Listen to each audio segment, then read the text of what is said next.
ದೇವರ ನಾಮಕ್ಕೆ ಸ್ತೋತ್ರವಾಗಲಿ. ಮತ್ತೊಂದಾವರ್ತಿ ಯೇಸು ಸ್ವಾಮಿಯ ಹೆಸರಿನಲ್ಲಿ ನಿಮ್ಮೆಲ್ಲರೂ ಸಹ ಹೃತ್ಪೂರ್ವಕವಾದಂಥ ವಂದನೆಗಳು, ಸ್ವಾಗತವನ್ನು ಬಯಸೋನಾಗಿದ್ದೇನೆ. ಪ್ರಿಯ ವೀಕ್ಷಕರೇ, ದಿನನಿತ್ಯಲೂ ದೇವರ ವಾಕ್ಯವನ್ನು ಕೇಳುವಂಥ ಇದು ಒಂದು ಅಮೂಲ್ಯವಾದಂಥ ಸಮಯ ಎಂಬುದಾಗಿ ನಾವು ನೋಡ್ತೇವೆ. ನಮ್ಮ ಜೀವಿತದಲ್ಲಿ ಈ ದಿನವನ್ನು, ಈ ಸಮಯವನ್ನು ದೇವರಿಗೆ ಅರ್ಪಿಸುವಂಥ ಸಂದರ್ಭದಲ್ಲಿ ದೇವರು ನಮ್ಮೆಲ್ಲ ಕಾರ್ಯಗಳನ್ನು ಸಫಲವನ್ನು ಮಾಡುವಂತನಾಗಿದ್ದಾನೆ ಎಂಬತಕ್ಕಂಥದ್ದನ್ನು ಆಲೋಚಿಸ್ತೇವೆ. ಯಾಕೆಂದರೆ ದೇವರ ಸ್ವಭಾವಗಳು, ದೇವರ ಕರುಣೆಗಳು, ದೇವರ ಅನ್ಯಾಯಗಳಾಗಿ ನಾವು ಜೀವಿಸುವಂಥ ಸಂದರ್ಭದಲ್ಲಿ ನಮಗೆ ದೇವರು ಅನುಕೂಲತೆಗಳನ್ನು ಕೊಡುವಂತನಾಗಿದ್ದಾನೆ ಎಂಬುವಂಥದ್ದನ್ನು ನಾವು ನೋಡ್ತೇವೆ. ಈ ದಿನ ವಿಶೇಷವಾಗಿ 3 ಅಂಶಗಳನ್ನು ನಾವು ಕಲಿಯಲಿಕ್ಕೆ ನಾವು ಹೋಗ್ತೇವೆ. ನಂಬಿಕೆಯಲ್ಲಿ ನಾವು ಯಾವ ರೀತಿಯಾಗಿ ನಾವು ಕುಂದು ಹೋಗ್ತೇವೆ ಎಂಬ ಅಂಶದ ನಿಮಿತ್ತವಾಗಿ ನಾವು ಮಾತನಾಡಲಿಕ್ಕೆ ಹೋಗ್ತೇವೆ. ಆದ್ದರಿಂದ ನಾವು ನಮ್ಮನ್ನೇ ನಾವು ತಗ್ಗಿಸಿಕೊಂಡವರಾಗಿ ಪ್ರಾರ್ಥನೆ ಮುಖಾಂತರವಾಗಿ ದೇವರ ವಾಕ್ಯದ ಸಂದೇಶದಲ್ಲಿ ನಾವು ಬರೋದಾದರೆ, ದೇವರ ಹತ್ತಿರ ಬರೋದಾದರೆ ದೇವರು ನಮ್ಮ ಸಂಗಡ ಮಾತನಾಡ್ತಾನೆ ಎಂಬತಕ್ಕಂಥದ್ದನ್ನು ನಾವು ನೋಡ್ತೇವೆ. ಹೌದು ಪ್ರಿಯ ವೀಕ್ಷಕರೇ, ಈ ದಿನ ನಾನು ನಿಮ್ಮ ಬಳಿಯಲ್ಲಿ ಬರ್ತಕ್ಕಂಥ ಒಂದು ವಾಕ್ಯ, ದೇವರ ಒಂದು ಹತ್ತಿರ ಬರಬೇಕಾದ್ರೆ 3 ಅಂಶಗಳು ಏನು ಎಂಬುವಂಥದ್ದನ್ನು ಇಲ್ಲಿ ನಾವು ನೋಡ್ತೇವೆ. ಅದರಲ್ಲಿ ನಂಬಿಕೆಗಳನ್ನು ಕುಂದಿಸುವಂಥ ವಿಷಯಗಳಲ್ಲಿ ನಾವು ಯಾವ ರೀತಿ ನಮ್ಮ ಅಂಶಗಳನ್ನು ತರಬೇಕು ಎಂಬತಕ್ಕಂಥದ್ದನ್ನು ನಾವು ನೋಡ್ತೇವೆ. ಇವತ್ತು ಅನೇಕ ಸಂದರ್ಭಗಳಲ್ಲಿ ರಕ್ಷಣೆ ಸಿಗಬೇಕು, ಆ ರಕ್ಷಣೆಗೆ ಹೋಗಬೇಕು, ಆ ರಕ್ಷಣೆಯ ಜೀವಿತದಲ್ಲಿ ನಾವು ಬೆಳಿಬೇಕು ಎಂಬುದಾಗಿ ನಾನಾ ರೀತಿಯಾದಂಥ ಸಮಸ್ಯೆಗಳಲ್ಲಿ ಬಿದ್ದು ಹೋಗಿದ್ದಾರೆ ಎಂಬತಕ್ಕಂಥದ್ದನ್ನು ನಾವು ನೋಡ್ತೇವೆ. ಬೆಟ್ಟಗಳಲ್ಲಿ, ಗುಡ್ಡಗಳಲ್ಲಿ, ಅನೇಕ ಊರುಗಳಲ್ಲಿ, ಎಲ್ಲ ಸಂದರ್ಭಗಳಲ್ಲಿ ಅವರು ಹೋಗುವಂಥವರಾಗಿದ್ದಾರೆ ಎಂಬತಕ್ಕಂಥದ್ದನ್ನು ನಾವು ನೋಡ್ತೇವೆ. ಆದರೆ ಇವತ್ತು ದೇವರನ್ನು ಎಲ್ಲಿ ನೋಡೋರಾಗಿದ್ದಾರೆ, ಎಲ್ಲಿ ಹುಡುಕೋರಾಗಿದ್ದಾರೆ, ಎಲ್ಲಿ ಅದನ್ನು ಸಿಗುವಂಥದ್ದಾಗಿದೆ ಎಂಬತಕ್ಕಂಥದ್ದನ್ನು ಇದುವರೆಗೂ ಯಾರಿಗೂ ಸಹ ತಿಳಿಯುವುದಿಲ್ಲ ಎಂಬತಕ್ಕಂಥದ್ದನ್ನು ನಾವು ನೋಡ್ತೇವೆ.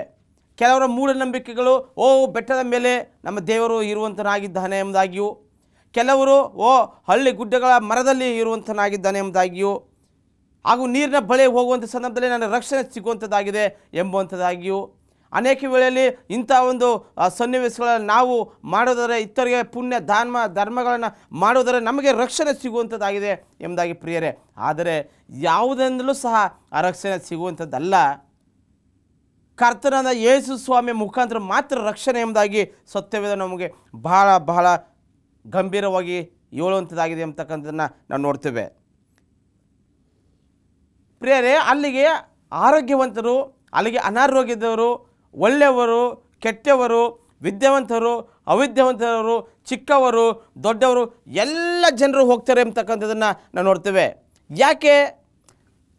ಅವರ ಒಂದು ಜೀವಿತದಲ್ಲಿ ನನ್ನ ರಕ್ಷಣೆಯನ್ನು ಕಾಣಬೇಕಾಗಿದೆ, ಆ ರಕ್ಷಣೆಯಲ್ಲಿ ದೇವರ ಯೋಜನೆಗೆ ನಾವು ಹೋಗಬೇಕಾಗಿದೆ, ದೇವರ ಒಂದು ಮಕ್ಕಳಾಗಿ ನಾವು ಜೀವಿಸಬೇಕಾಗಿದೆ ಎಂಬತಕ್ಕಂಥದ್ದೇ ಪ್ರತಿಯೊಬ್ಬ ವಿಶೇಷವಾದಂಥ ಒಂದು ಗುಣಾತಿಶಯಗಳು. ನಾನು ಇನ್ನೂ ಬಾಳಬೇಕು, ನಾನು ಇನ್ನೂ ಸಹ ಬದುಕಬೇಕು ಎಂಬತಕ್ಕಂಥ ಆಲೋಚನೆ. ಆದರೆ ದೇವರ ಒಂದು ಬಳಿಗೆ ಬರುವವನು ಹೇಗೆ ಬರಬೇಕು ಎಂಬತಕ್ಕಂಥದ್ದನ್ನು ಇಲ್ಲಿ ನಾವು ನೋಡ್ತೀವಿ. ಅಂದರೆ ಆ ನಂಬಿಕೆ ಇಲ್ಲದೆ ದೇವರನ್ನು ಮೆಚ್ಚುವಂಥದ್ದು ಇಲ್ಲ. ಇವತ್ತು ದೇವರು ಇದ್ದಾನೆ, ದೇವರು ನಮ್ಮ ನಂಬಿಕೆಗೆ ವಿಧೇಯನಾಗಿದ್ದಾನೆ, ದೇವರನ್ನು ಮೆಚ್ಚಿಸಲೇಬೇಕು ಎಂಬತಕ್ಕಂಥ ಆಲೋಚನೆ ಇರೋದಂತಾದರೆ, ಉದಾಹರಣೆಗೆ ಅಬ್ರಾಮನ ಜೀವಿತವನ್ನು ನಾವು ನೋಡ್ತೇವೆ. ಅಬ್ರಾಮನು ತನ್ನ ಜೀವಿತದಲ್ಲಿ ಅನೇಕ ರೀತಿಯಾದಂಥ ಹಳ್ಳಿಯಲ್ಲಿ ಇದ್ದಾಗಿಯೂ ಸಹ ಆತನು ಮಡಿಕೆಗಳನ್ನು ಮಾಡುವಂಥ ಸಂದರ್ಭಗಳಲ್ಲಿ ದೇವರು ಅವನಿಂದ ಒಂದು ವಿಶೇಷವಾದಂಥ ಕರೆವಿಕೆಯನ್ನು ಕೊಟ್ಟನು ಎಂಬತಕ್ಕಂಥದ್ದನ್ನು ನೋಡ್ತೇವೆ. ಅಬ್ರಾಮನೇ, ನೀನು ನನ್ನನ್ನು ಹಿಂಬಾಲಿಸು ಎಂಬುದಾಗಿ ಆತನು ತಿಳಿಸ್ತೀನಿ ಎಂಬತಕ್ಕಂಥದ್ದನ್ನು ಇಲ್ಲಿ ನೋಡ್ತೇವೆ. ಪ್ರಿಯರೇ, ಇವತ್ತು ಅಬ್ರಾಮನನ್ನು ಕರೆದಂಥ ದೇವರು ಇವತ್ತು ನಿಮ್ಮನ್ನು, ನಿಮ್ಮ ಕುಟುಂಬವನ್ನು ಕರೀತಾ ಇದ್ದಾನೆ ಎಂಬತಕ್ಕಂಥದ್ದನ್ನು ನಾವು ನೋಡ್ತೇವೆ. ಪ್ರಿಯ ವೀಕ್ಷಕರೇ, ಅಪೊಸ್ತಲ ಕೃತ್ಯಗಳಲ್ಲಿ 16ನೇ ಅಧ್ಯಾಯದಲ್ಲಿ ನಾನು ರಕ್ಷಣೆಯನ್ನು ಹೊಂದಬೇಕಾದ್ರೆ ನಾನು ಏನು ಮಾಡಬೇಕು ಎಂಬುದಾಗಿ ಸಂಪೂರ್ಣವಾಗಿ ಅಲ್ಲಿ ನಾವು ಓದ್ತೇವೆ. ನಿಮಗೆ ಸಮಯ ಇರುವುದಾದರೆ ನಿಮ್ಮ ಮನೆಗಳಲ್ಲಿ ಅಪೊಸ್ತಲರ ಕೃತ್ಯಗಳು 16ನೇ ಅಧ್ಯಾಯನ ಸಂಪೂರ್ಣ ಹೋಗಿ ಧ್ಯಾನ ಮಾಡಿರಿ. ದೇವರ ವಾಕ್ಯ ಒಬ್ಬೊಬ್ಬರ ಜೊತೆಯಲ್ಲಿ ಆತನು ಮಾತನಾಡ್ತದೆ ಅಂತಕ್ಕಂಥದ್ದನ್ನು ಇಲ್ಲಿ ನೋಡ್ತೇವೆ. ಇವತ್ತು ದೇವರ ಬಳಿಗೆ ನಾವು ಹೇಗೆ ಹೋಗಬೇಕು ಎಂಬುದಾಗಿ ಹೇಳುವ ಸಂದರ್ಭದಲ್ಲಿ ದೇವರ ವಾಕ್ಯಕ್ಕೆ ನಾವು ಕಿವಿಗೊಡಬೇಕಾಗಿದೆ. ದೇವರ ಒಂದು ಮಾತಿಗೆ ವಿಧೇಯರಾಗಬೇಕಾಗಿದೆ. ದೇವರ ಬಳಿಗೆ ಪಶ್ಚಾತ್ತಾಪಪಟ್ಟು ನಾವು ಬರಬೇಕಾಗಿದೆ ಎಂಬುವಂಥದ್ದನ್ನು ಇಲ್ಲಿ ಕಾಣ್ತೇವೆ. ಅಬ್ರಾಮನು ತನ್ನ ಇಸಾಕನಿಗೆ ಒಬ್ಬನೇ ಮಗನಾಗಿದ್ದರೂ ಸಹ ಆತನನ್ನು ಸಹ ಕೊಡುವುದರಲ್ಲಿ ಆತನು ದುಃಖವನ್ನು ಪಡಲಿಲ್ಲ ಎಂಬತಕ್ಕಂಥದ್ದು. ಸಂತೋಷವಾಗಿ ಆ ಹೊರೆ ಬೆಟ್ಟಕ್ಕೆ ಕರ್ಕೊಂಡು ಹೋದ್ನಿ ಎಂಬತಕ್ಕಂಥದ್ದನ್ನು ನಾವು ನೋಡ್ತೇವೆ. ಪ್ರಿಯರೇ, ಈ ವಾಕ್ಯದಲ್ಲಿ ನಾವು ಏನನ್ನು ನಾವು ಕಂಡುಕೊಳ್ತೇವೆ ಎಂಬುದಾಗಿ ನೋಡೋ ಸಂದರ್ಭದಲ್ಲಿ ದೇವರು ಅಪರಿಮಿತವಾಗಿ ನಮ್ಮನ್ನು ಪ್ರೀತಿಸೋನಾಗಿದ್ದಾನೆ. ದೇವರು ನಮ್ಮನ್ನು ಅದ್ಭುತವಾದಂಥ ರೀತಿಯಲ್ಲಿ ನಮ್ಮನ್ನು ನಡೆಸ್ತಿದ್ದಾನೆ. ಆತನ ಅಂಗಗಳಲ್ಲಿ ನಮ್ಮನ್ನು ಚಿತ್ರಿಸಿಕೊಂಡಿದ್ದಾನೆ. ದೇವರ ಬಲಪಸ್ಸದಲ್ಲಿ ನಮ್ಮನ್ನು ಒಪ್ಪಿಸಿಕೊಂಡಂಥ ಸಂದರ್ಭದಲ್ಲಿ ಆ ಅಬ್ರಾಮನ ಕುಟುಂಬಕ್ಕೆ ಕರೆಯುವಿಕೆಯು ಇವತ್ತು ನಿನ್ನ ಒಂದು ಕುಟುಂಬಕ್ಕೂ ಸಹ ಆ ಕರೆಯುವಿಕೆಯನ್ನು ನಾವು ನೋಡೋರಾಗಿದ್ದೇವೆ ಅಂತಕ್ಕಂಥ ನೋಡ್ತೇವೆ. ಅನೇಕ ಸಂದರ್ಭಗಳಲ್ಲಿ ಹೇಗೆ ಈ ನಂಬಿಕೆಯನ್ನು ನಾನು ಕಾಪಾಡಿಕೊಳ್ಳತಕ್ಕಂಥದ್ದು, ಹೇಗೆ ಈ ಒಂದು ನಂಬಿಕೆಗಳಲ್ಲಿ ನಾವು ವಿಧೇಯರಾಗ್ತಕ್ಕಂಥದ್ದು, ಹೇಗೆ ನಾನು ದೇವರನ್ನು ಮೆಚ್ಚಿಸುವಂಥದ್ದಾಗಿದೆ ಎಂಬುದಾಗಿ ನೋಡ್ತೇವೆ. ಪ್ರಿಯರೇ, ಅನೇಕ ಸಂದರ್ಭದಲ್ಲಿ ನಾನಾ ರೀತಿಯಂಥ ಹಣಗಳನ್ನು ಕೊಡೋ ರೀತಿಯಲ್ಲಿ, ನಾನಾ ರೀತಿಯ ಕಟ್ಟಡಕ್ಕೆ ದುಡ್ಡುಗಳನ್ನು ಕೊಡುವಂಥ ಸಂದರ್ಭಗಳಲ್ಲಿ, ನಾನಾ ರೀತಿಯ ಜನರಿಗೆ ಸಹಾಯನ ಮಾಡೋದರ ನಿಮಿತ್ತವಾಗಿ, ಬಡವರನ್ನು ಬಲ್ಲಿದವರನ್ನು ಕಾಪಾಡೋದರ ನಿಮಿತ್ತವಾಗಿ ನನ್ನ ನಂಬಿಕೆಯನ್ನು ಬರುವಂಥದ್ದಾಗಿದೆ, ನನ್ನ ರಕ್ಷಣೆ ಸಿಗುವಂಥದ್ದಾಗಿದೆ ಎಂಬುವಂಥದ್ದನ್ನು ನಾನು ನೋಡ್ತೇವೆ. ಆದರೆ ಯಾವುದರಲ್ಲೂ ಸಹ ಅವರಿಗೆ ರಕ್ಷಣೆ ಇಲ್ಲ ಎಂಬತಕ್ಕಂಥದ್ದೇವೆ. ನಿನ್ನ ಕರ್ತನಾದಂಥ ಯೇಸು ಸ್ವಾಮಿನ ನಂಬಿದರೆ ಮಾತ್ರ ನಿಮಗೆ ರಕ್ಷಣೆ ಸಿಗುವಂಥದ್ದಾಗಿದೆ ಎಂಬುವಂಥದ್ದಾಗಿದೆ ದೇವರ ವಾಕ್ಯ. ಇವತ್ತು ನಾನು ನನ್ನ ಮನೆಯವರು ಯೇಸುವನ್ನು ನಂಬಬೇಕು. ಇದು ಪೌಲ ಸೀಲರ ಒಂದು ಬೇಡಿಗಳ ಕಳಚಿಕೊಂಡಿದೆ ಅಂತಕ್ಕಂಥದ್ದನ್ನು ನಾನು ನೋಡ್ತೇವೆ. ಆ ಒಂದು ಕಥೆಯಲ್ಲಿ ನಮಗೆ ಬರುವಂಥದ್ದನ್ನು ನೋಡ್ತೇವೆ. ಪ್ರಿಯರೇ, ಪೌಲ ಸೀಲರು ಆ ಸೆರೆಯಲ್ಲಿ ಇರುವಂಥ ಸಂದರ್ಭದಲ್ಲಿ ರಾಗಗಳನ್ನು ಹಾಡುವಂಥ ಮುಖಾಂತರವಾಗಿ ಹಾಗೂ ದೇವರ ವಾಕ್ಯಗಳಲ್ಲಿ ಕಾಲವನ್ನು ಕಳೆಯುವಂಥ ಸಂದರ್ಭಗಳಲ್ಲಿ ಅವರ ಬೇಡಿಗಳು ಕಳೆಯಲ್ಪಟ್ಟವು ಎಂಬತಕ್ಕಂಥ ನೋಡ್ತೇವೆ. ಆದರೆ ಅಲ್ಲಿರ್ತಕ್ಕಂಥ ಕಾವಲುಗಾರರು ಅನೇಕ ಸಂದರ್ಭದಲ್ಲಿ ತಮ್ಮನ್ನು ತಾವು ಸಾಯಬೇಕು ಎಂಬತಕ್ಕಂಥ ನಿಶ್ಚಯಿಸಿಕೊಂಡು, ನಾನು ಹೇಗೆ ರೋಮ್ ಪಟ್ಟಣಕ್ಕೆ ಹೋಗಿ ನಾನು ಮುಖ ತೋರಿಸಲಿ ಎಂಬತಕ್ಕಂಥ ಆಲೋಚನೆ, ಭಯ, ಭೀತಿ, ನಡುಗುತನ ಎಲ್ಲವೂ ಆತನಿಗೆ ಇತ್ತು ಎಂಬತಕ್ಕಂಥದ್ದನ್ನು ನೋಡ್ತೇವೆ. ಆದರೆ ಪೌಲ ಸೀಲರು ಹೋಗದೆ ನನ್ನ ಕರ್ತನಾದಂಥ ಯೇಸು ನನ್ನನ್ನು ಬಿಡುಗಡೆ ಮಾಡಿದ್ದಾನೆ ಎಂಬುದಾಗಿ ಆತನು ತಿಳಿಸ್ತೀನಿ ಎಂಬತಕ್ಕಂಥ ನೋಡ್ತೇವೆ. ಪ್ರಿಯರೇ, ಇವತ್ತು ಸಹ ನೀವು ಕಷ್ಟ ಎಂಬತಕ್ಕಂಥ ಸೆರೆಯಲ್ಲಿ ಇರ್ಬೋದು, ಸಮಸ್ಯೆ ಎಂಬತಕ್ಕಂಥ ಸೆರೆಗಳು ನೀವು ಇರ್ಬೋದು. ಇವತ್ತು ಸ್ವಾಮಿ ನಿಮ್ಮನ್ನು ಅದ್ಭುತವಾದ ರೀತಿ ಆಡ್ತಾನೆ. ನೀವು ಸ್ತುತಿಸಿ, ನೀವು ಮಹಿಮೆ ಪಡಿಸಿ, ದೇವರನ್ನ ಆರಾಧಿಸುವಾಗ, ದೇವರನ್ನ ಕೊಂಡಾಡುವಾಗ, ದೇವರ ನಿಮ್ಮ ಒಂದು ಕುಟುಂಬಗಳಲ್ಲಿ ಕರೆಯುವಿಕೆ ಕೊಟ್ಟಂಥ ಸಂದರ್ಭದಲ್ಲಿ ನಿಮ್ಮ ಎಲ್ಲ ಬೇಡಿಗಳು ಇವತ್ತು ಮಾಯವಾಗುವಂಥದ್ದಾಗಿದೆ ಎಂಬತಕ್ಕಂಥದ್ದನ್ನು ಇಲ್ಲಿ ನಾವು ನೋಡ್ತೇವೆ. ಇವತ್ತು ಬೇಡಿಗಳು ಯಾವ ಬೇಡಿಗಳಲ್ಲಿ ನಾವು ಬಿದ್ದಿದ್ದೇವೆ? ಪ್ರಪಂಚ ಎಂಬತಕ್ಕಂಥ ಬೇಡಿಗಳು ನಾವು ಬಿದ್ದಿದ್ದೇವೆ. ಪ್ರಿಯರೇ, ಲೌಕಿಕ ಒಂದು ರೀತಿಯಲ್ಲಿ ನಾವು ಹೋಗಿದ್ದೇವೆ ಎಂಬತಕ್ಕಂಥ ನೋಡ್ತೇವೆ. ಅನದಾಸೆಗಳು, ವ್ಯಾಮೋಹಗಳು, ನನ್ನ ಜೀವಿತದಲ್ಲಿ ಪ್ರಪಂಚವೇ ನಾನು ಬದುಕುವಂಥದ್ದಾಗಿದೆ, ಇಲ್ಲೇ ನಾನು ಸಾಯುವಂಥದ್ದಾಗಿದ್ದೇನೆ, ಇದೇ ನನಗೆ ಕೊನೆಯ ಒಂದು ಸಾವು ಎಂಬತಕ್ಕಂಥ ಆಲೋಚನೆ ನಾವು ಮಾಡ್ತೇವೆ ಎಂಬತಕ್ಕಂಥದ್ದನ್ನು ನಾವು ನೋಡ್ತೇವೆ. ನಮ್ಮ ಜೀವಿತದ ಎಲ್ಲವನ್ನು ನಾನು ಅನುಭವಿಸಲಿಕ್ಕೆ ನಾನು ಇದೇ ಪ್ರಪಂಚ ಎಂಬುದಾಗಿ ನಾವು ತಿಳ್ಕೊಂಡವರಾಗಿದ್ದೇವೆ. ಪ್ರೇರೆ, ಆದರೆ ಇವತ್ತು ನಾವು ದೇವರ ಬಳಿಗೆ ನಾವು ಬರಬೇಕಾಗಿದೆ ಎಂಬತಕ್ಕಂಥದ್ದನ್ನು ನಾವು ನೋಡ್ತೇವೆ. ನಾವು ದೇವರಿಗೆ ಸಾಲಗಾರರಾಗಿದ್ದೇವೆ ಎಂಬತಕ್ಕಂಥ ನೋಡ್ತೇವೆ. ದೇವರು ನಮ್ಮನ್ನು ಪ್ರೀತಿಸುವುದಾಗಿ, ದೇವರು ನಮ್ಮನ್ನು ಕರುಣಿಸುವನಾಗಿ, ದೇವರು ನಮ್ಮನ್ನು ನಡೆಸುವನಾಗಿ, ಇವತ್ತು ನಾವು ದೇವರಿಗೆ ನಾವು ಏನನ್ನು ಕೊಡಲಿಕ್ಕೆ ಸಾಧ್ಯ? ಯೋಚಿಸಿ. ನಿಮ್ಮ ಮನೆಗಳಲ್ಲಿ, ನಿಮ್ಮ ಕೌಟುಂಬಿಕ ಜೀವಿತಗಳಲ್ಲಿ, ನಿಮ್ಮ ಆಧ್ಯಾತ್ಮಿಕ ಜೀವಿತದಲ್ಲಿ ಯೇಸು ಎಂಬ ನಾಮವನ್ನು, ಯೇಸು ಎಂಬ ದೇವರನ್ನು ನೀನು ಅಂಗೀಕರಿಸಿಕೊಂಡು ಒಂದು ಸಂದರ್ಭದಲ್ಲಿ ಇವತ್ತು ನನ್ನ ಕುಟುಂಬ, ನನ್ನ ವೈಯಕ್ತಿಕವಾದ ಜೀವಿತ ಹಾಗೂ ನನ್ನ ಬಂಧುಗಳು, ನನ್ನ ಮಕ್ಕಳು ರಕ್ಷಣೆ ಒಂದು ಏನು ಮಾಡಬೇಕು ಎಂಬತಕ್ಕಂಥ ಆಲೋಚನೆ ಇದೆಯೋ ಪ್ರಿಯರೇ? ನಂಬಿಕೆಯನ್ನು ಕಾಣದೇ ಇದ್ದ ಸಿಪಾಯಿಗಳು ಪವಿತ್ರಾತ್ಮನನ್ನು ಅನುಭವಿಸ್ತಾರೆ ಎಂಬತಕ್ಕಂಥದ್ದನ್ನು ನಾವು ನೋಡ್ತೇವೆ. ಇವತ್ತು ನಾವು ಆಲೋಚನೆ ಮಾಡ್ಬೋದು, ನನಗೆ ಯಾರೇ ಈ ನಂಬಿಕೆಯನ್ನು ಕೊಡುವಂಥರಾಗಿದ್ದಾರೆ ಎಂಬುದಾಗಿ. ಪವಿತ್ರಾತ್ಮನು ನಿಮ್ಮ ಸಂಗಡ ಹೋರಾಡುವನಾಗಿದ್ದಾನೆ, ಪವಿತ್ರಾತ್ಮನು ನಿಮ್ಮ ಸಂಗಡ ಮಾತನಾಡುವಂತನಾಗಿದ್ದಾನೆ. ದೇವರ ಒಂದು ಯೋಜನೆಯಲ್ಲಿ ನಿನ್ನನ್ನು ನೀನು ರೂಪಿಸಿಕೊಡುವಂಥ ಸಂದರ್ಭದಲ್ಲಿ, ದೇವರ ಯೋಜನೆಗೆ ನಿಮ್ಮನ್ನು ನೀವು ಅಧೀನ ಮಾಡುವಂಥ ಸಂದರ್ಭದಲ್ಲಿ ಆತನು ತಪ್ಪುವಂಥವನಾಗೋದಿಲ್ಲ ಎಂಬತಕ್ಕಂಥದ್ದನ್ನು ನಾವು ನೋಡ್ತೇವೆ. ಇವತ್ತು ಯಾವುದರ ಮೇಲೆ ನಾವು ನಂಬಿಕೆ ಇಡಬೇಕಾಗಿದೆ?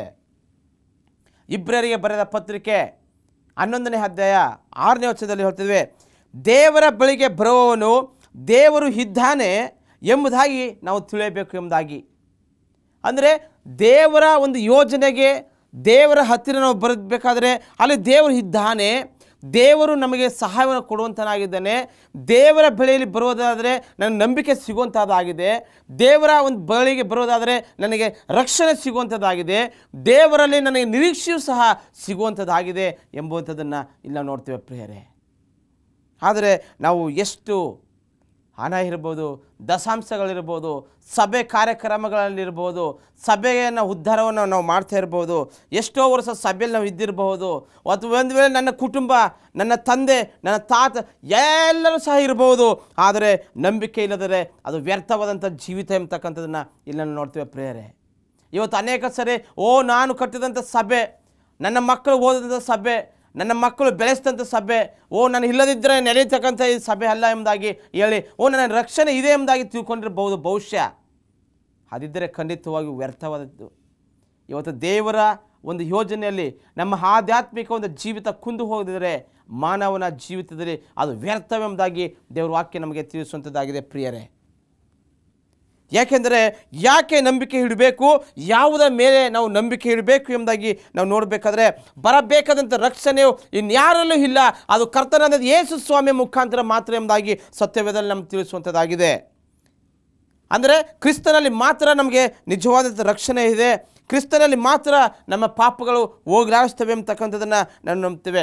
ಇವತ್ತು ನಂಬಿಕೆ ಎಂಬತಕ್ಕಂಥ ಆಯುಧವನ್ನು ನೀವು ಧರಿಸಬೇಕಾಗಿದೆ, ನಂಬಿಕೆ ಎಂಬತಕ್ಕಂಥ ಶಿರಶಸ್ತ್ರದಲ್ಲಿ ನೀವು ಹೋಗಬೇಕಾಗಿದೆ, ನಂಬಿಕೆ ಎಂಬತಕ್ಕಂಥ ಒಂದು ಪವಿತ್ರಾತ್ಮನ ಮುಖಾಂತರವಾಗಿ ನೀವು ಹೋರಾಡಬೇಕಾಗಿದೆ. ಅದು ತಾನೇ ದೇವರು ನಿಮ್ಮನ್ನು ಕೇಳುವಂತನಾಗಿದ್ದೇನೆ ಎಂಬತಕ್ಕಂಥದ್ದನ್ನು ನಾವು ನೋಡ್ತೀವಿ ಪ್ರೇರೆ. ಯೇಸು ಸ್ವಾಮಿ ಹೇಳಿದನು, ಶಾಂತರು ಧನ್ಯರು, ಅವರು ಭೂಮಿಗೆ ಬಾಧ್ಯರಾಗಿದ್ದರು. ಪ್ರಿಯ ಸಹೋದರರೇ, ಪ್ರಿಯ ವಿಶ್ವಾಸಿಗಳೇ, ಪ್ರಿಯ ವೀಕ್ಷಕರೇ, ಇವತ್ತು ದೇವರು ನಿಮ್ಮನ್ನು ಶಾಂತರ ಒಂದು ಗುಂಪಿಗೆ ಸೇರುವಂತನಾಗಿದ್ದಾನೆ. ದೇವರು ನಿಮ್ಮನ್ನು ಒಂದು ಧನ್ಯತೆಯ ಜೀವಿತದಲ್ಲಿ ಕೊಡುವಂತನಾಗಿದ್ದಾನೆ. ಈಗೋ ಯಾರು ಯೆಹೋವನಲ್ಲಿ ಭಯಭಕ್ತಿಯುಳ್ಳವರಾಗಿ ಆತನ ವಾಕ್ಯದಲ್ಲಿ ಅತ್ಯಾನಂದ ಪಡೋರು ಅವರು ಎಷ್ಟೋ ಧನ್ಯರು ಎಂಬುದಾಗಿ ಆತನು ನಿಮ್ಮನ್ನು ಸಕಲ ವಿಧವಾದಂಥ ರೀತಿಯಲ್ಲಿ ಆತನು ಪರಿಪಾಲಿಸಿಕೊಂಡು ಬರುವಂತಹ ರೂಪದಲ್ಲಿ ಆತನು ಕರೆಯುತ್ತಾನೆ ಪ್ರಿಯರೇ. ನೆಲದ ಮೇಲೆ ಇರತಕ್ಕಂತಹ ಒಂದು ಬಳ್ಳಿ ನೀರಿಗಾಗಿ ಹೇಗೋ ತವಕವನ್ನು ಪಡುವ ಹಾಗೆ ಇವತ್ತು ನಮ್ಮ ಜೀವಿತದಲ್ಲಿ ಆ ನಂಬಿಕೆ ಎಂಬುದಾಗಿ ನಾವು ಕಳ್ಕೊಂಡಿರುವಂಥ ಸಂದರ್ಭದಲ್ಲಿ, ನಂಬಿಕೆ ನಮ್ಮ ಜೀವಿತದಲ್ಲಿ ಕುಂದು ಹೋಗಿರುವಂಥ ಸಂದರ್ಭದಲ್ಲಿ ದೇವರು ನಮ್ಮನ್ನು ಬಲಪಡಿಸುವನಾಗಿದ್ದಾನೆ ಎಂಬತಕ್ಕಂಥದ್ದನ್ನು ಇಲ್ಲಿ ನಾವು ನೋಡ್ತೇವೆ. ದೇವರ ಹತ್ತಿರ ಅದು ಸಿಗುವಂಥದ್ದಾಗಿದೆ ಎಂಬತಕ್ಕಂಥದ್ದನ್ನು ನೋಡ್ತೇವೆ. ದೇವರ ಒಂದು ಕೃಪೆಯಲ್ಲಿ ನಮ್ಮನ್ನು ನಡೆಸುವಂತೆ ಎಂಬತಕ್ಕಂಥದ್ದನ್ನು ನೋಡ್ತೇವೆ ಪ್ರೇರೆ. ಎರಡನೇದಾಗಿ ಪಶ್ಚಾತ್ತಾಪ ಎಂಬತಕ್ಕಂಥದ್ದನ್ನು ನಾವು ನೋಡ್ತೇವೆ. ಅಪೊಸ್ತಲ ಕೃತ್ಯಗಳಲ್ಲಿ 2ನೇ ಅಧ್ಯಾಯ 38ನೇ ವಚನದಲ್ಲಿ ಹೇಳ್ತೇವೆ, ದೇವರ ಕಡೆಗೆ ತಿರುಗುವುದು ಕೆಟ್ಟ ಮಾರ್ಗವನ್ನು ಬಿಡ್ತಕ್ಕಂಥದ್ದಾಗಿದೆ ಎಂಬತಕ್ಕಂಥದ್ದನ್ನು ಇಲ್ಲಿ ನಾವು ನೋಡ್ತೇವೆ. ಉದಾಹರಣೆಗೆ ದಾವೀದನ ಜೀವಿತವನ್ನು ನೀವು ನೋಡ್ರಿ. ಕುರಿ ಕಾಯ್ತಕ್ಕಂಥ ಒಬ್ಬನು, ಇಸ್ರಾಯೇಲನ್ನು ನಡೆಸ್ತಕ್ಕಂಥ ರಾಜನಾದನು ಪವಿತ್ರಾತ್ಮನ ಮುಖಾಂತರವಾಗಿ. ಪ್ರಿಯರೇ, ಬೆತ್ಸಳನ ಒಂದು ವ್ಯಾಮೋಹಕ್ಕೆ ಒಳಗಾದವನು, ಪಾಪ ಜೀವಿತದಲ್ಲಿ ಬಿದ್ದವನು, ದೇವರಿಗೆ ಅವಿಧೇಯನಾದನು. ಆದರೆ ಕೊನೆಯಲ್ಲಿ ಆತನು ಬಂದು ಪಾಪಿಯಾದಂಥ ನನ್ನನ್ನು ಕರುಣಿಸು, ಪಾಪಿಯಾದಂಥ ನನ್ನನ್ನು ಕರುಣಿಸು, ಕರುಣಾನಿಧಿಯೇ ನನ್ನ ದ್ರೋಹವನ್ನೆಲ್ಲ ಅಳಿಸಿಬಿಡು ಎಂಬುದಾಗಿ ಆತನು ವಾಗ್ದಾನ. ಇಂದು ದೇವರು ನಿಮ್ಮ ಪಾಪಗಳನ್ನು ಕ್ಷಮಿಸಲಿಕ್ಕೆ ಆತನು ಇಷ್ಟಪಡುವನಾಗಿದ್ದಾನೆ ಪ್ರಿಯರೇ. ಆದರೆ ದೇವರ ಬಳಿಗೆ ನೀನು ಬರಬೇಕಾಗಿದೆ, ದೇವರ ಯೋಜನೆಗೆ ನಿನ್ನನ್ನು ಸಿದ್ಧಪಡಿಸ್ಕೊಳ್ಬೇಕಾಗಿದೆ, ದೇವರ ಆಲೋಚನೆಗೆ ನಿನ್ನನ್ನು ನಡೆಸಬೇಕಾಗಿದೆ ಎಂಬತಕ್ಕಂಥದ್ದನ್ನು ನಾವು ನೋಡ್ತೇವೆ. ಇವತ್ತು ದಾವೀದನ ರೀತಿಯಲ್ಲಿ ನಾವು ಕೆಟ್ಟು ಹೋಗಿರ್ಬೋದು, ದಾವೀದನ ರೀತಿಯಲ್ಲಿ ನಾವು ದೇವರಿಂದ ದೂರ ಹೋಗಿರ್ಬೋದು, ದಾವೀದನ ರೀತಿಯಲ್ಲಿ ಕುಟುಂಬವನ್ನು ಬಿಟ್ಟು ನಾವು ಹೋಗಿರ್ಬೋದು. ಆದರೆ ಯೇಸು ಸ್ವಾಮಿ ಹೇಳ್ತಾನೆ, ಈಗೋ ನೀನು ಬರುವುದಾದರೆ ಇಂದು ನನ್ನ ಮನೆಯಲ್ಲಿ ವಿಶ್ರಾಂತಿ ಎಂಬತಕ್ಕಂಥ ರಕ್ಷಣೆ ನಿನಗೆ ಸಿಗುವಂಥದ್ದಾಗಿದೆ ಎಂಬುದಾಗಿ ಆತನು ತಿಳಿಸುವಂತನಾಗಿದ್ದಾನೆ. ಪ್ರೇರೆ, ದಾವೀದನ ಮುಖಾಂತರವಾಗಿ ಆತನು ನಿಮಗೆ ಆ ಒಂದು ಭಯವನ್ನು ಹೋಗಲಾಡಿಸ್ತಾನೆ ಎಂಬತಕ್ಕಂಥ ನೋಡ್ತೇವೆ. ಒಂದು ವೇಳೆ ತನ್ನ ಪಾಪವನ್ನು ಒಪ್ಕೊಳ್ದೇ ಇದ್ದರೆ ಆತನ ನಾಶ ಆಗ್ತಾ ಇದ್ನೇ ಏನೋ ಗೊತ್ತಿಲ್ಲ. ಆದರೆ ದೇವ್ರ ವಾಕ್ಯ ಹೇಳ್ತದೆ, ದಾವೀದನು ನೀಚ ಕೃತ್ಯಗಳನ್ನು ಮಾಡಿದ್ದಾಗಿಯೂ ತನ್ನ ತಪ್ಪುಗಳನ್ನು ಪಶ್ಚಾತ್ತಾಪದಿಂದ ಒಪ್ಪಿಕೊಂಡ ನಂತರ ಸ್ವಾಮಿ ಹೇಳುವಂತಾನೆ, ನನ್ನ ಹೃದಯದ ಹತ್ತಿರದವನು ಎಂಬುದಾಗಿ ಆತನು ಹೇಳ್ತಾನೆ. ಅಬ್ರಾಮನಿಗೆ ಸಿಕ್ಕಲಿಲ್ಲ ಈ ವಾಗ್ದಾನ, ಇಸಾಕನಿಗೆ ಸಿಕ್ಕಲಿಲ್ಲ ಈ ವಾಗ್ದಾನ, ಮೋಸೆಗೆ ಸಿಗಲಿಲ್ಲ ಈ ವಾಗ್ದಾನ. ಆದರೆ ಪಾಪಿಯಾದಂಥ ದಾವಿದನಿಗೆ ಮಾಡಿದಂಥ ವಾಗ್ದಾನ, ನನ್ನ ಹೃದಯದ ಸ್ನೇಹಿತನು ಎಂಬುದಾಗಿ ಆತನು ವಾಗ್ದಾನ ಮಾಡಿದರೆ, ಇವತ್ತು ಸ್ವಾಮಿ ನಿನ್ನನ್ನು ಒಬ್ಬ ಸ್ನೇಹಿತನಾಗಿಯೂ ಸ್ವಾಮಿ ಒಬ್ಬ ನಿನ್ನನ್ನು ತನ್ನ ಬಲಗೈಯಲ್ಲಿ ಆತನು ಚಿತ್ತಿಸಿಕೊಂಡು ಭಯಪಡಬೇಡ ಎಂಬುದಾಗಿ ಆತನು ನಿನ್ನನ್ನು ಕರೆಯುವಂತನಾಗಿದ್ದಾನೆ ಎಂಬುವಂಥದ್ದನ್ನು ಇಲ್ಲಿ ನಾವು ಕಾಣೋರಾಗಿದ್ದೇವೆ. ಪ್ರೇರೆ, ಯಾರಿಗೆ ನಮ್ಮ ಪಾಪಗಳನ್ನು ಅರಿಕೆ ಮಾಡಬೇಕಾಗಿದೆ? ಒಂದು ವೇಳೆ ನಮ್ಮ ತಂದೆ ತಾಯಿಗಳನ್ನ ಪಾಪವನ್ನು ಅರಿಕೆ ಮಾಡಬೇಕಾಗಿದೆಯೋ, ನಮ್ಮ ಸಭೆ ಬೋಧಕರಿಗೆ ನಾವು ಪಾಪಗಳನ್ನು ಅರಿಕೆ ಮಾಡಬೇಕಾಗಿದೆಯೋ, ಅಥವಾ ನಮಗೆ ಪಾಠ ಹೇಳಿಕೊಡುವಂಥ ಶಿಕ್ಷಕರಿಗೆ ನಾವು ಪಾಪಗಳನ್ನು ಅರಿಕೆ ಮಾಡಿಕೊಡ್ಬೇಕಾಗಿದೆಯೋ? ಪ್ರಿಯರೇ, ನಿಮ್ಮಲ್ಲಿ ಪಾಪಗಳು ಪರಿಹಾರ ಆಗುವುದಕ್ಕೆ ನಿಮ್ಮಲ್ಲಿ ಪ್ರತಿಯೊಬ್ಬನು ದೇವರ ಕಡೆಗೆ ತಿರುಗಿಕೊಂಡು ಯೇಸು ಕ್ರಿಸ್ತನ ಹೆಸರಿನ ಮೇಲೆ ದೀಕ್ಷಾ ಸ್ನಾನ ಮಾಡಿಸಿಕೊಡ್ರಿ, ಆಗ ನೀವು ಪವಿತ್ರಾತ್ಮ ದಾನವನ್ನು ಹೊಂದುವಿರಿ ಎಂಬುದಾಗಿ. ದೇವರ ಕಡೆಗೆ ತಿರುಗುವಂಥದ್ದು ದೀಕ್ಷಾ ಮುಖಾಂತರವಾಗಿ ನಾವು ಬರುವಂಥದ್ದಾಗಿದೆ. ಪವಿತ್ರಾತ್ಮನ ಆತ್ಮನನ್ನು ಪ್ರವೇಶಿಸುವಂಥದ್ದಾಗಿದೆ. ಈ ಮೂರು ನಮ್ಮ ಜೀವಿತದಲ್ಲಿ ಬರಬೇಕಾಗಿದೆ ಪ್ರಿಯರೇ. ಒಂದು, ದೇವರ ಕಡೆಗೆ ನಮ್ಮನ್ನು ಒಪ್ಪಿಸಿಕೊಳ್ಳತಕ್ಕಂಥದ್ದು. ಆ ಗುರುತಿಗೆ ದೀಕ್ಷಾ ಸ್ನಾನ ಮುಖಾಂತರವಾಗಿ ಪವಿತ್ರಾತ್ಮನ ದಾನವನ್ನು ಹೊಂದ್ಕೊಳ್ಳುವಂಥದ್ದು. ಯೇಸು ಸ್ವಾಮಿ ಪರಲೋಕಕ್ಕೆ ಹೋಗುವಂಥ ಸಂದರ್ಭದಲ್ಲಿ ನಿಮಗೆ ಸಹಾಯಕನಾಗಿ ಒಬ್ಬಾತನನ್ನು ಕಳಿಸ್ತೇನೆ, ಆತನೇ ಪವಿತ್ರಾತ್ಮನಾಗಿದ್ದಾನೆ ಪ್ರಿಯರೇ. ಇವತ್ತು ಸ್ವಾಮಿ ನಮ್ಮ ಕಣ್ಣೆ ಎದುರಿಗಿಲ್ಲ, ಸ್ವಾಮಿ ನಮ್ಮನ್ನು ನೋಡ್ತಾ ಇಲ್ಲ, ಆದರೆ ದೇವರು ನಿಮ್ಮ ಕೂಡ ಇದ್ದಾನೆ, ನಿಮ್ಮ ಆಲೋಚನೆಯಲ್ಲಿದ್ದಾನೆ, ನಿಮ್ಮನ್ನು ನಡೆಸ್ತಾ ಇದ್ದಾನೆ, ನಿಮ್ಮನ್ನು ಪರಿಪಾಲಿಸ್ತಾ ಇದ್ದಾನೆ ಅಂತಕ್ಕಂಥದ್ದನ್ನು ಇಲ್ಲಿ ನಾವು ನೋಡ್ತೀವಿ ಪ್ರಿಯರೇ. ಯಾಕೆಂದರೆ ಜ್ಞಾನೋಕ್ತಿಗಳಲ್ಲಿ 28ನೇ ಅಧ್ಯಾಯ 13ನೇ ವಚನದಲ್ಲಿ ನಾವು ನೋಡ್ತೀವಿ, ದೋಷಗಳನ್ನು ಮುಚ್ಚಿಕೊಳ್ಳುವವನಿಗೆ ಶುಭವಾಗದು, ಅವುಗಳನ್ನು ಒಪ್ಪಿಕೊಂಡು ಬಿಟ್ಟು ಬಿಡುವವನಿಗೆ ಕರುಣೆ ದೊರೆಯುವುದು ಎಂಬುದಾಗಿ. ಇವತ್ತು ನಮ್ಮ ಜೀವಿತದಲ್ಲಿ ಪಾಪ ಎಂಬತಕ್ಕಂಥದ್ದು ಇದ್ದು ನಾವು ಅದಕ್ಕೆ ಪಶ್ಚಾತ್ತಾಪವನ್ನು ಪಡೆದಿದ್ದರೆ ಪ್ರಿಯರೇ, ಎಂದಿಗೂ ಶುಭವಾಗುವುದಿಲ್ಲ ಎಂಬತಕ್ಕಂಥ ನೋಡ್ತೀವಿ. ಎಂಥ ದೊಡ್ಡ ಶ್ರೀಮಂತ ಇರ್ಬೋದು, ಕೋಟ್ಯಾಧೀಶ್ವರ ಇರ್ಬೋದು, ತನ್ನ ಜೀವಿತದಲ್ಲೇ ದುಷ್ಟ ಎಂಬತಕ್ಕಂಥ ಆಲೋಚನೆಗೆ ಹೋಗಿ ನಾನು ಮಾಡ್ತಕ್ಕಂಥ ತಪ್ಪುಗಳು ಎಂಬುದಾಗಿ ಆತನು ಹರಿದೇ ಇದ್ದರೆ ಅವನ ಜೀವಿತದಲ್ಲಿ ಯಾವತ್ತೂ ಶುಭ ಎಂಬತಕ್ಕಂಥದ್ದು ಇಲ್ಲ ಎಂಬತಕ್ಕಂಥದ್ದನ್ನು ನಾನು ನೋಡ್ತೇವೆ ಪ್ರಿಯರೇ.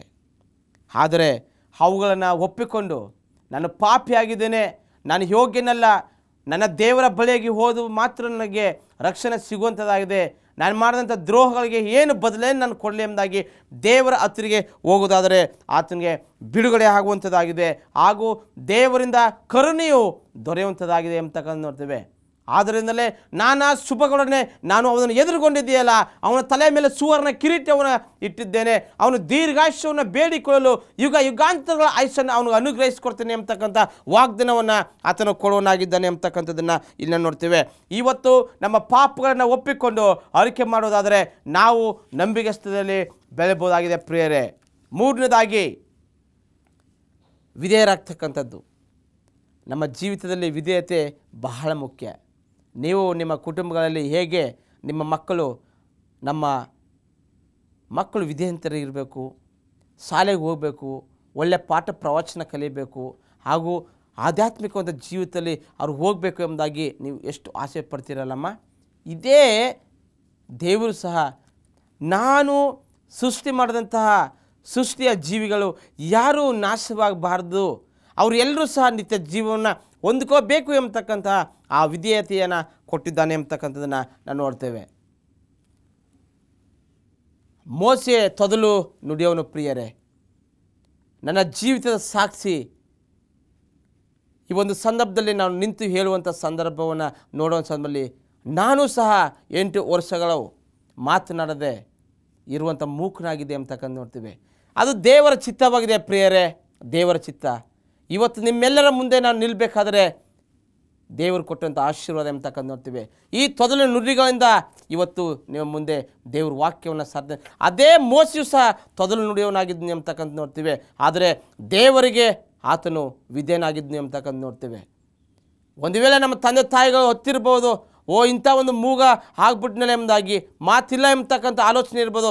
ಆದರೆ ದೇವರು ನನ್ನ ಎಂದಿಗೂ ಕೈ ಬಿಡಲಿಲ್ಲ ಎಂಬತಕ್ಕಂಥದ್ದನ್ನು ನಾವು ನೋಡ್ತಾ ಇರ್ತೀವಿ. ಆದರೆ ಇವತ್ತು ಸ್ವಾಮಿ ಹೇಳ್ತಾನೆ, ನಿನ್ನ ಕುಟುಂಬದ ಯಜಮಾನನಾಗಿ ಆತನು ಇರುವಂಥ ಸಂದರ್ಭದಲ್ಲಿ ಆತನು ಭಯಪಡಬೇಡ, ನಾನು ಇದ್ದೇನೆ ಎಂಬತಕ್ಕಂಥದ್ದನ್ನು ಆತನು ತಿಳಿಯಪಡಿಸ್ತಾನೆ ಎಂಬತಕ್ಕಂಥದ್ದನ್ನು ನಾವು ನೋಡ್ತೇವೆ. ಒಬ್ಬ ನನ್ನಲ್ಲಿಯೂ ನಾನು ಅವನಲ್ಲಿಯೂ ಇರುವುದಾದರೆ ಏನು ಬೇಕಾದ್ರೂ ಬೇಡಿಕೊಳ್ಳ್ರಿ, ನಾನು ದಯಪಾಲಿಸ್ಕೊಡ್ತೇನೆ ಎಂಬುದಾಗಿ ವಾಗ್ದಾನ ಮಾಡಿದಂಥ ಯೇಸು ಪ್ರಿಯರೇ, ಇವತ್ತು ಸ್ವಾಮಿಯ ಬಳಿಗೆ ನೀವು ಬನ್ನಿರಿ, ಸ್ವಾಮಿಯನ್ನು ನೀವು ಆರಾಧಿಸ್ರಿ, ಸ್ವಾಮಿ ಹತ್ರ ಸ್ಥಿರವಾಗಿ ನಿಲ್ರಿ, ಸ್ವಾಮಿ ಹತ್ರ ಆ ಶಕ್ತಿ ಇದೆ, ಸ್ವಾಮಿ ನಮ್ಮನ್ನು ಬಲಪಡಿಸ್ತಾನೆ ಎಂಬುದಾಗಿ ತಿಳ್ಕೊಳ್ರಿ. ಇವತ್ತು ಸೈತಾನನ ಉದ್ದೇಶ ಎಲ್ಲವೂ ಸಹ ನಿಷ್ಫಲವಾಗುವಂಥದ್ದಾಗಿದೆ ಅಂತಕ್ಕಂಥದ್ದನ್ನು ನಾವು ನೋಡ್ತೇವೆ ಪ್ರಿಯರೇ. ಯಾಕೆಂದರೆ ಒಂದೊಂದು ದಿನಮಾನಗಳಲ್ಲಿ ಇವತ್ತು ಸೈತಾನು ಗಲಿಬಿಲಿಯನ್ನು ಮಾಡುವಂತನಾಗಿದ್ದಾನೆ, ಕುಟುಂಬಗಳನ್ನು ನಾಶ ಮಾಡಬೇಕು ಎಂಬುದಾಗಿ ಆತನು ತಿಳಿಸುವಂತನಾಗಿದ್ದಾನೆ ಅಂತಕ್ಕಂಥದ್ದನ್ನು ಇಲ್ಲಿ ನಾವು ನೋಡ್ತೇವೆ. ಇವತ್ತು ನಂಬಿಕೆ ಯಾವ ಮೇಲೆ ಇದೆ, ಅದು ಯಾವುದಕ್ಕೋಸ್ಕರ ಇವತ್ತು ನಂಬಿಕೆ ಎಂಬತಕ್ಕಂಥದ್ದು ಪರಲೋಕಕ್ಕೆ ನಮ್ಮನ್ನು ಕೊಂಡೊಯ್ತದೆ ಎಂಬತಕ್ಕಂಥದ್ದನ್ನು ನೋಡ್ತೇವೆ. ಇವತ್ತು ರಕ್ಷಣೆ ಎಂಬತಕ್ಕಂಥದ್ದು ಆತ್ಮನ ಅಭಿವೃದ್ಧಿಗಳು, ಅದು ಪವಿತ್ರಾತ್ಮನ ಮುಖಾಂತರವಾಗಿ ನಮ್ಮನ್ನು ಆತ್ಮನ ಅಭಿಷೇಕವನ್ನು ಮಾಡುವಂಥದ್ದಾಗಿದೆ ಎಂಬಂಥದ್ದನ್ನು ನೋಡ್ತೇವೆ. ಯಾವುದರಲ್ಲಿ ನಾವು ನಂಬಿಕೆಯಾಗಿದ್ದೇವೆ, ವಿಧೇಯರಾಗಿರಬೇಕು, ಅದು ದೇವರಲ್ಲಿ ನಾವು ವಿಧೇಯರಾಗಬೇಕು ಎಂಬತಕ್ಕಂಥದ್ದನ್ನು ಇಲ್ಲಿ ನೋಡ್ತೇವೆ. ಪ್ರಿಯ ಜನರೇ, ಇವತ್ತು ನಾವು ಆಲೋಚನೆ ಮಾಡೋಣ, ನಮ್ಮ ನಂಬಿಕೆಗಳು ಏನಾಗಿದೆ, ನಮ್ಮ ಪಶ್ಚಾತ್ತಾಪಗಳು ಏನಾಗಿದೆ, ನಮ್ಮ ವಿಧೇಯತೆ ಯಾರ ಮೇಲೆ ವಿಧೇಯರಾಗಿದ್ದೇವೆ ಎಂಬುದಾಗಿ. ಲೋಕದಲ್ಲಿ ಇದ್ದಾಗಿಯೂ ಲೋಕವನ್ನು ಅಂಟಿಕೊಂಡು ಜೀವಿಸುವ ಹಾಗ ನಮಗೆ ಬರ್ಬೋದಂಥ ಅನೇಕ ವಿಪತ್ತುಗಳು, ನಾನಾ ರೀತಿಯಂಥ ರೋಗಗಳು, ನಾನಾ ರೀತಿಯಂಥ ಸಮಸ್ಯೆಗಳು ಇರುವುದಾದರೆ ನಾವು ಇಂದು ದೇವರ ಹತ್ತಿರ ನಾವು ಬರಬೇಕಾಗಿದೆ ಪ್ರಿಯರೇ, ನಮ್ಮನ್ನು ನಾವು ಒಪ್ಪಿಸ್ಕೊಡ್ಬೇಕಾಗಿದೆ ಎಂಬಂಥದ್ದನ್ನು ಇಲ್ಲಿ ನೋಡ್ತೇವೆ. ಇವತ್ತು ನಮ್ಮ ಸಂಬಂಧ ಲೋಕದ ಕಡೆ ಇರುವುದಾದರೆ ದೇವರ ಆಶೀರ್ವಾದಕ್ಕೆ ನಾವು ಪಾತ್ರರಾಗಲಿಕ್ಕೆ ಸಾಧ್ಯವಿಲ್ಲ ಎಂಬಂಥದ್ದನ್ನು ನೋಡ್ತೇವೆ. ಆದಿ ಕ್ರೈಸ್ತ ತಂದೆ ತಾಯಿಗಳು ಪ್ರತಿದಿನ ಓದಿ ಅಭ್ಯಾಸವನ್ನು ಮಾಡಿ ಪ್ರತಿ ರೊಟ್ಟಿ ಮುರಿಯುವುದರಲ್ಲಿ ಕರ್ತನ ಪ್ರಾರ್ಥನೆ ಮುಖಾಂತರವಾಗಿ ಒಟ್ಟುಗೂಡುವುದರಲ್ಲಿ ಸೇರಿದರು ಎಂಬತಕ್ಕಂಥದ್ದನ್ನು ಇಲ್ಲಿ ನಾವು ನೋಡ್ತೇವೆ. ಇಂದು ನೀವು ಯೇಸು ಸ್ವಾಮಿಯನ್ನು ನಿಮ್ಮ ಕುಟುಂಬದಲ್ಲಿ ಯೇಸು ಸ್ವಾಮಿಯ ಮುಖಾಂತರವಾಗಿ ಸತ್ಯವೇದಗಳನ್ನು ತೆರೆದು ನೀವು ಓದುವಂಥ ಸಂದರ್ಭದಲ್ಲಿ ಇವತ್ತು ಸ್ವಾಮಿ ನಿಮಗೆ ಹೆಚ್ಚಾದಂಥ ಜ್ಞಾನವನ್ನು ಕೊಡ್ತಾನೆ, ಹೆಚ್ಚಾದಂತಹ ಭಯವನ್ನು ಕೊಡ್ತಾನೆ, ಹೆಚ್ಚಾದಂಥ ಆಲೋಚನೆಯನ್ನು ಕೊಡ್ತಾನೆ, ಹೆಚ್ಚಾಗಿ ನಂಬಿಕೆಯಲ್ಲಿ ನಿಮ್ಮನ್ನು ಅಭಿವೃದ್ಧಿಪಡಿಸ್ತಾನೆ ಪ್ರಿಯರೇ. ನಿಮ್ಮ ಮಕ್ಕಳಿಗೆ ಜ್ಞಾನ, ಬುದ್ಧಿ, ಶಕ್ತಿ, ತಿಳುವಳಿಕೆ, ಆರೋಗ್ಯವನ್ನು ಕೊಡುವಂತನಾಗಿದ್ದೇನೆ. ಒಂದು ವೇಳೆ ಕೆಲಸವನ್ನು ಕೊಡುವಂತನಾಗಿದ್ದಾನೆ ಪ್ರಿಯರೇ. ಒಂದು ವೇಳೆ ಆತನು ಕುಡಿತಾ ಇರ್ಬೋದು, ಇವತ್ತು ಸ್ವಾಮಿ ಬಿಡುಗಡೆಯನ್ನು ಮಾಡುವಂತನಾಗಿದ್ದಾನೆ. ಒಂದು ವೇಳೆ ಕಷ್ಟ ಎಂಬತಕ್ಕಂಥ ಸಂಬಂಧದಲ್ಲಿ ಹಾಸಿಗೆಯಲ್ಲಿರ್ಬೋದು, ಸ್ವಾಮಿ ಅವನಿಗೆ ಆರೋಗ್ಯವನ್ನು ಕೊಡ್ತಾನೆ. ಒಂದು ನಿರಾಶೆಯಲ್ಲಿ ನನಗೆ ಯಾರೂ ಇಲ್ಲ ಎಂಬುದಾಗಿರ್ಬೋದು, ದೇವರು ನಿಮ್ಮನ್ನು ಸೇರಿಸ್ಕೊಳ್ಳೋನಾಗಿದ್ದಾನೆ ಎಂಬತಕ್ಕಂಥ ನೋಡ್ತೇವೆ ಪ್ರಿಯರೇ. ಇವತ್ತು ನಿಮ್ಮನ್ನು ನೀವು ಕರಗಳಿಗೆ ಒಪ್ಪಿಸ್ಕೊಡ್ರಿ. ಇಂದು ನಿಮ್ಮನ್ನು ನೀವು ಆತನ ಬಳಿಗೆ ನೀವು ಬನ್ನಿರಿ. ಆವಾಗಲಾತನು ಆತನು ಮೇಲೆತ್ತುವನಾಗಿದ್ದಾನೆ, ಆವಾಗಲಾತನು ದೇವರು ನಿಮ್ಮ ಸಂಗಡ ಇರುವನಾಗಿದ್ದಾನೆ, ಆವಾಗಲಾತರು ನಿಮ್ಮನ್ನು ದೇವರು ನೆಲೆಸುವಂತನಾಗಿದ್ದಾನೆ. ಆತನ ಹಸ್ತಕ್ಕೆ ನೀವು ಒಪ್ಪಿಸಿಕೊಡುವಂಥ ಸಂದರ್ಭದಲ್ಲಿ ದೇವರ ಒಂದು ಪ್ರತಿಫಲ ಉಂಟು ಎಂಬುವಂಥದ್ದನ್ನು ನಾವು ನೋಡ್ತೇವೆ ಪ್ರಿಯರೇ. ಹೀಗಾಗುವಂತೆ ದೇವರು ನಮ್ಮನ್ನು ನಿಮ್ಮನ್ನು ಆಶೀರ್ವದಿಸಲಿ, ನಿಮ್ಮನ್ನು ಬಲಪಡಿಸಲಿ, ನಮ್ಮ ಪ್ರಾರ್ಥನೆಗಳಲ್ಲಿ, ನಮ್ಮ ಕೌಟುಂಬಿಕ ಜೀವಿತಗಳಲ್ಲಿ ನಿಮ್ಮನ್ನು ಆಶೀರ್ವದಿಸಲಿ. ಈಗ ಮಾಡುವಾಗೆ ನಮ್ಮ ಜೀವಿತವನ್ನು ದೇವರಿಗೆ ಒಪ್ಪಿಸಿಕೊಡುವಾಗ ನಂಬಿಕೆ, ಪಶ್ಚಾತ್ತಾಪ ಹಾಗೂ ವಿಧೇಯರಾಗಿ ದೇವರ ಬಳಿಗೆ ಬರುವ ಹಾಗೆ ನಮ್ಮ ತಲೆಗಳನ್ನು ಬಾಗಿಸಿ ಪ್ರಾರ್ಥನೆಯನ್ನು ಮಾಡಿಕೊಳ್ಳೋಣ. ಭೂಪರಲೋಕಗಳನ್ನು ಸೃಷ್ಟಿಸಿ ಪರಿಪಾಲಿಸಿಕೊಂಡು ಬರುವಂತಹ ಅದ್ವಿತೀಯನಾದಂಥ ಸ್ವರ್ಗೀಯ ತಂದೆ ದೇವರೇ, ಈ ಒಳ್ಳೆಯ ಸಮಯಕ್ಕಾಗಿ ನಿನಗೆ ಸ್ತೋತ್ರ. ನಮ್ಮನ್ನು ಆಶೀರ್ವದಿಸು ಹಾಗೂ ಬಲಪಡಿಸು. ಈ ನಂಬಿಕೆಗಳ ಮುಖಾಂತರ ನಿನ್ನನ್ನು ಕಂಡುಕೊಳ್ಳಿಕ್ಕಾಗ ಒಂದು ಸಹಾಯ ಮಾಡು ಎಂಬುದಾಗಿ ಪವಿತ್ರಾತ್ಮನ ಹೆಸರಿನಲ್ಲಿ ಕ್ರಿಸ್ತನ ನಾಮದಲ್ಲಿ ಬೇಡಿ ಹೊಂದಿದ್ದೇವೆ ನಮ್ಮ ಸ್ವರ್ಗೀಯ ತಂದೆಯಂಥ ದೇವರೇ. ಆಮೇನ್.